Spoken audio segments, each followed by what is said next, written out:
Hello bachcho, let's see this question.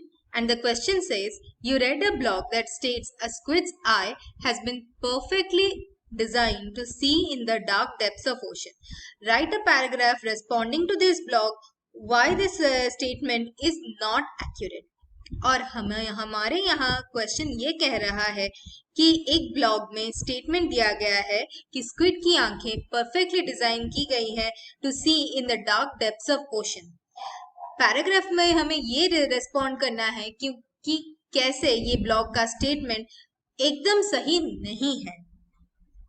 और यहाँ पे हमारे की कॉन्सेप्ट्स हैं इवोल्यूशन और अडेप्टेशन के बारे में। इवोल्यूशन क्या है और अडेप्टेशन क्या है, और दोनों एक दूसरे से कैसे कनेक्टेड है, और कैसे स्क्विड के केस में ये हमें एक सही आंसर तक पहुंचने के लिए हेल्प करेगा। इवोल्यूशन एक कैसा प्रोसेस है? इवोल्यूशन एक ऐसा प्रोसेस है जो कि जनरेशन और जनरेशन तक चलता है और अल्टीमेटली एक पर्टिकुलर कैरेक्टर में रिजल्ट करता है। और ये कैसे होता है?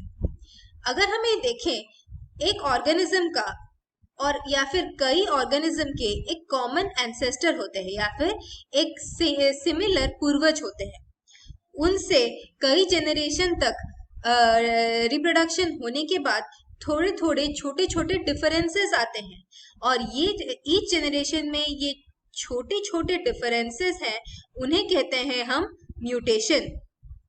और ये म्यूटेशन जब एक्यूमुलेट होता है और ये म्यूटेशंस एक्यूमुलेट होने के बाद जनरेशन और जनरेशंस के बाद हमें मिलता है एक पर्टिकुलर कैरेक्टर जो कि इवोल्यूशन वाइज परफेक्ट हो जाते हैं ताकि सर्वाइवल में रिजल्ट कर सके।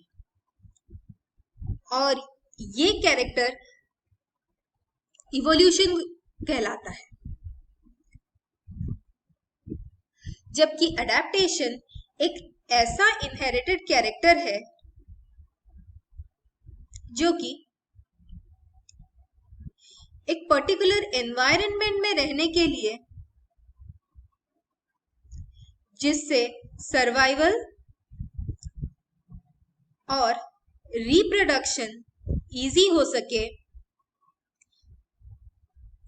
वो हेल्प करता है। जो कैरेक्टर डेवलप होता है वो अडेप्टेशन है, और ये हम जनरेशंस या फिर एंसेस्टर से इनहेरिट नहीं करते हैं।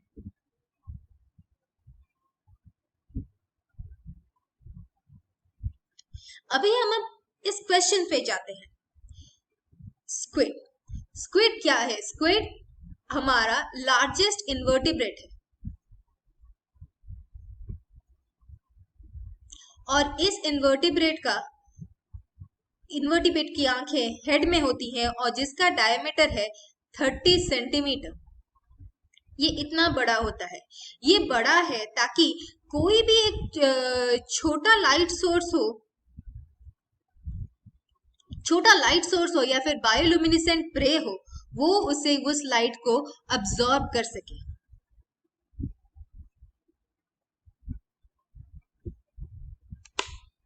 स्क्विड की आंखें ये एक परफेक्ट डिजाइन नहीं है, ये एक अडेप्टेशन है ताकि वो उस एनवायरनमेंट में फिट कर सके। इसीलिए ये परफेक्ट डिजाइन नहीं है। अगर परफेक्ट डिजाइन होता तो फिर ये डेवलप नहीं करता एनवायरनमेंट में रहने के बाद।